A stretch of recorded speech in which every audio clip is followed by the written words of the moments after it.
आज हम बात कर रहे हैं यस बैंक की। आज यस बैंक के स्टॉक में हमें पॉजिटिव क्लोजिंग देखने को मिली, जबकि आपने देखा होगा कि बाजार में भी गिरावट थी और बैंकिंग शेयरों में भी गिरावट थी। चाहे आप सरकारी बैंक ले लो या फिर प्राइवेट बैंक ले लो, सभी जगह पे गिरावट थी। उसके बावजूद भी जो यस बैंक में तेजी बनी है, इसके पीछे बहुत बड़ी वजह है।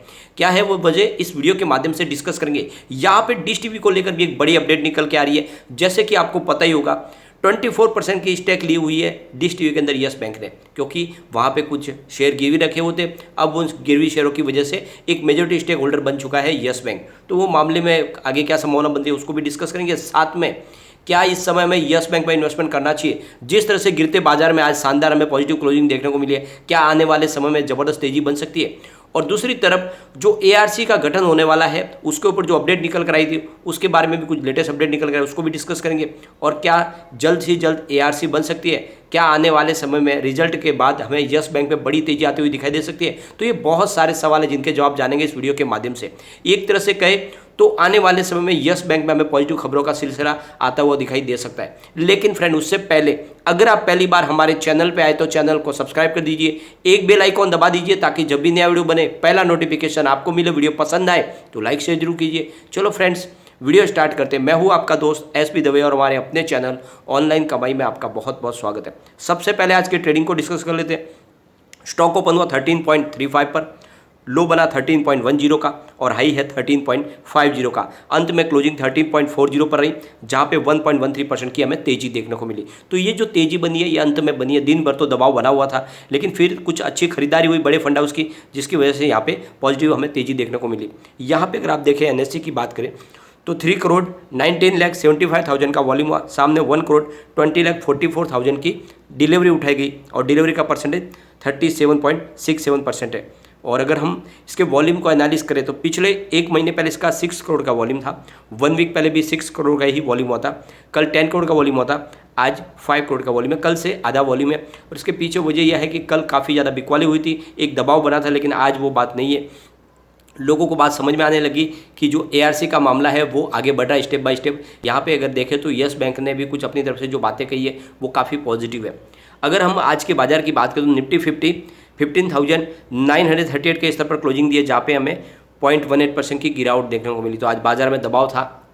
अगर हम निफ्टी बैंक की बात करें तो 34,651 के स्तर पर क्लोजिंग रही, जहाँ पे हमें 0.51% की गिरावट देखने को मिली, यानी आधा प्रतिशत की गिरावट थी बैंकिंग शेयरों में।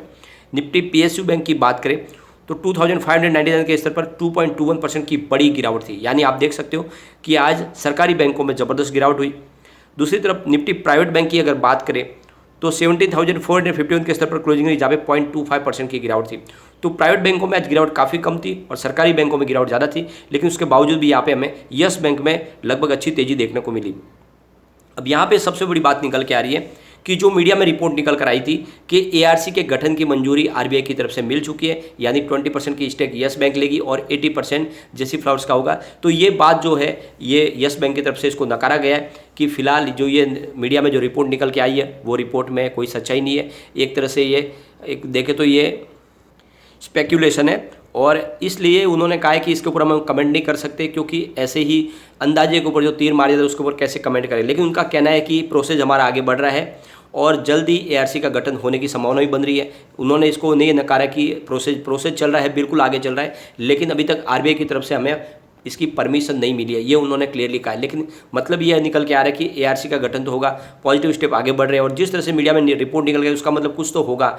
एक कहावत भी है हमारे यहाँ पे कि आग जहाँ होती है वहीं पर धुआं निकलता है। इसका मतलब कुछ तो पक रहा है अंदर का अंदर, और अभी फिलहाल वो इसको पब्लिक में लाना नहीं चाहते, लेकिन लग रहा है कि जल्दी एआरसी बनने वाली है।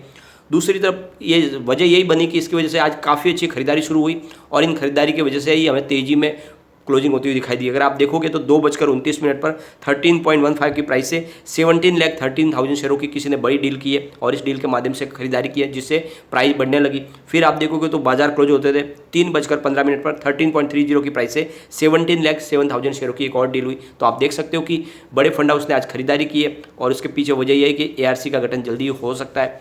अब यहाँ पे जैसे कि आपको पता ही होगा डिश टीवी के अंदर 24% से ऊपर की हिस्सेदारी यस बैंक की है। उसके बावजूद भी जो माइनॉरिटी स्टेक होल्डर है, जो सुभाष चंद्रा ग्रुप, जिनकी होल्डिंग मात्र 5% से भी कम है, वो पूरी तरह से कब्जा करना चाहते हैं डिश टीवी के ऊपर, जबकि यस बैंक का कहना है कि हम मेजॉरिटी स्टेक होल्डर तो हमारा यहाँ पे चलना चाहिए। डिश टीवी चाहता है कि जो उनके डायरेक्टर है जवाहरलाल गोयल वही बने रहे, जबकि यस बैंक ने कहा है कि पूरा मैनेजमेंट है उसको बदला जाए। तो इसके लिए जब वोटिंग हुई, उस वोटिंग के आधार पर जो प्रस्ताव था वो गिर गया, क्योंकि जो वोटिंग आई है वो यस बैंक के फेवर में आई है और इस वजह से जवाहरलाल गोयल को अपनी जो एमडी की पोस्ट से हटना पड़ा। लेकिन अभी भी वो नॉन एग्जीक्यूटिव डायरेक्टर के पद पर बने हुए हैं और इसके पीछे सबसे बड़ी वजह है कि इनके कंपनी में जो एक्ट बनाया था 2007 में, तब उन्होंने एक रेजोल्यूशन पास किया था जिसके माध्यम से वो गोयल है वो नॉन रिटायरिंग डायरेक्टर बने रह सकते हैं और इस वजह से उसका वो फ़ायदा उठा के अभी भी नॉन एग्जीक्यूटिव डायरेक्टर बने हुए और यहाँ पे उनको हटाना चाहते हैं। दूसरी तरफ जो इसके शेयर होल्डर है उनका कहना है कि जो इसका फाइनेंशियल रिजल्ट है, फाइनेंशियल ईयर 2020-21 का, उसको नहीं पेश किया गया है, उसको रिजल्ट को नोडल एजेंसी के सामने नहीं लाया गया और इसका लाना जरूरी है, क्योंकि जो कंपनी एक्ट है उसके मुताबिक शेयर होल्डर की रजामंदी के साथ में रिजल्ट को डिक्लेयर करना चाहिए। तो स्पेशल ईजीएम बुलाए और उसमें उस रिजल्ट को डिक्लेयर करे, जो रिजल्ट है उसमें क्या प्रॉफिट हुआ कंपनी को, क्या लॉस हुआ, उसके आंकड़े सामने आने चाहिए। तो इसलिए उन्होंने कंप्लेन की है। अब जो शेयर होल्डर है उन्होंने कंप्लेन की है, उन्होंने सेबी से कंप्लेन की है, साथ में उन्होंने एमसीए से कंप्लेन की है, यानी मिनिस्ट्री ऑफ कॉर्पोरेट अफेयर से, कि आप इस मामले में दखलंदाजी दें और डिश टीवी के मैनेजमेंट से कहे कि वो जल्द से जल्द स्पेशल ईजीएम बुलाए और ये जो रिजल्ट है उस रिजल्ट को भी दिखाए और जो मामले अदर में अटके उनको उनका क्लियर किया जाए, मैटर को, इशू को क्लियर किया जाए। तो एक तरह से देखें तो यहाँ पे आप समझ सकते हो कि जल्द ही यस बैंक का पूरा कंट्रोल हो सकता है डिश टीवी के ऊपर, क्योंकि जो शेयर होल्डर है, जो माइनॉरिटी शेयर होल्डर है, वो भी यस बैंक के फेवर में आ चुके हैं। यहाँ पे आप देखोगे तो जो सुभाष चंद्रा ग्रुप है, जो एसएल ग्रुप, वो अकेला रह गया है और इस वजह से आने वाले समय में पूरा कंट्रोल यस बैंक के हाथ में आ सकता है। तो एक तरह से देखें तो जो डायरेक्टर होगा वो भी यस बैंक का होगा। तो कुछ पॉजिटिव स्टेप निकल के आ रहे हैं और इसी वजह से देखें तो तेजी की संभावना बननी शुरू हो चुकी है। यहाँ पे कुछ बातें पॉजिटिव और निकल के आ रही है बाजार के लिए, जैसे कि अगर आप देखोगे तो जो क्रूड ऑयल की प्राइस है वो बहुत समय के बाद ज़बरदस्त गिर चुकी है। यहाँ पे देखें तो एक तरह से क्रैश हुआ है क्रूड ऑयल। यहाँ पे WTI क्रूड की बात करें तो 93.88 पर आ चुका है, 2.51% की बड़ी गिरावट है और ये प्राइस हमें पिछले कई महीनों के बाद देखने को मिली। जब से रसिया यूक्रेन का युद्ध हुआ एक तरफा तेजी बनी, लेकिन अब गिरावट शुरू हो चुकी है। ब्रेंट क्रूड की बात करें तो वो भी 97 पर आ चुका है, जहाँ पे 2.06% की गिरावट है। तो ये बाजार के लिए एक बहुत बड़ा पॉजिटिव ट्रिगर है। आने वाले समय बाजार में अब तेजी आएगी ही आएगी, क्योंकि अब समझ में आ चुका है कि जो बाजार में भयंकर मंदी का जो वातावरण बनने वाला था, अब वैसी संभावना नहीं होगी, क्योंकि अगर क्रूड ऑयल की प्राइस नीचे आ जाएगी तो फिर आप समझ सकते हो महंगाई की कोई संभावना नहीं होगी, क्योंकि हर चीज़ फिर प्राइस कम होती जाएगी। जो कमोडिटीज़ की प्राइस ऑलरेडी पहले से कम होनी शुरू हो गई है, मॉनसून भी अच्छा है इस बार बना है। तो ये सारी बातें जो बाजार को आगे लेके जाएगी और ऐसे में आपको यस बैंक में इन्वेस्टमेंट बिल्कुल करना चाहिए। यस बैंक वाकई में आने वाले समय आपके निवेश को कई गुना बढ़ा सकता है, क्योंकि आप देख सकते हो कि हर क्वार्टर में कंपनी बहुत ही शानदार रिजल्ट पेश करी है। इस बार जो Q1 होगा वो मुझे लगता है कि बेहतर हो सकता है पिछली बार से भी ज़्यादा।